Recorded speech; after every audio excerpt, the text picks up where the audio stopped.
করোনার সংক্রমণের পর গত ৩ বছর এসএসসি সহ বিভিন্ন পাবলিক পরীক্ষা হয়েছিল কাটছাঁট পাঠ্যসূচিতে। পরীক্ষাও হয়েছিল নির্ধারিত সময়ের পরে, কখনো কম নম্বরে, কখনো বিষয় কমিয়ে নেওয়া হয় এসব পরীক্ষা। তবে এবার এসএসসি পরীক্ষা হয়েছে সব বিষয়ে পূর্ণ পাঠ্যসূচিতে ও পূর্ণ নম্বরে। শিক্ষা মন্ত্রণালয় ও শিক্ষা বোর্ডগুলোর কর্মকর্তাদের মূল্যায়ন এবার ভালো ফল হওয়ার বড় কারণ ইংরেজি ও গণিত বিষয়ে প্রায় সব বোর্ডেই মোটামুটি ভালো করেছে শিক্ষার্থীরা।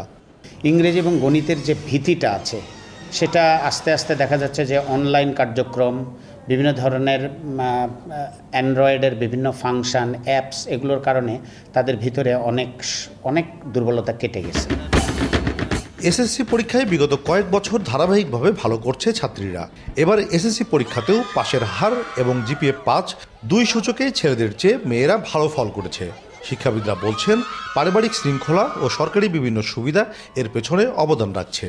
আমাদের দেশের যে পরিবার কাঠামো বা সমাজ ব্যবস্থা, সেখানে মেয়েরা যদি বাসার বাইরে কোথাও যায়, গার্জেনকে বলে যায়, কিংবা যদি নির্দিষ্ট সময় না ফেরে গার্জেন তার খোঁজ করে, ফলে হয় কি মেয়েরা এখনও কিন্তু একটা ডিসিপ্লিনের মধ্যে আছে। মেয়েদেরকে টেক কেয়ার করা বাবা মার জন্য খুব ইজি। মেয়েরা যে অন্তর্মুখী, মেয়েরা বাড়িতে বেশি সময় অবস্থান করে, তারা বাইরে ঘোরাফেরা করে না, আড্ডা দেয় না, খেলাধুলা করতে বের হয় না। তো এইভাবে বাবা মা বেশি তাদের প্রতি টেক কেয়ার করতে পারে এবং তারা পড়াশোনাতে বেশি সময় পায়। ঢাকা বিশ্ববিদ্যালয়ের শিক্ষা গবেষণা ইনস্টিটিউটের অধ্যাপক ডক্টর আব্দুস সালাম মনে করেন, সরকার ছাত্রীদের জন্য সুযোগ সুবিধা বেশি দিয়েছে, যা ইতিবাচক ফলাফলে বড় ভূমিকা রাখছে। মেয়েদের উপবৃত্তির বিষয় আছে, মেয়েদের আর্লি যে ম্যারেজ হতো আমাদের এখানে, সেটার একটা বিষয় এখন আছে, অনেকে সচেতন হয়েছে।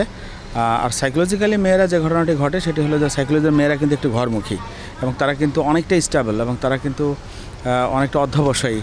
এবার 9টি শিক্ষা বোর্ডে মোট পরীক্ষার্থীর মধ্যে ছাত্রী সংখ্যা প্রায় 8,49,000। তাদের পাশের হার 85%।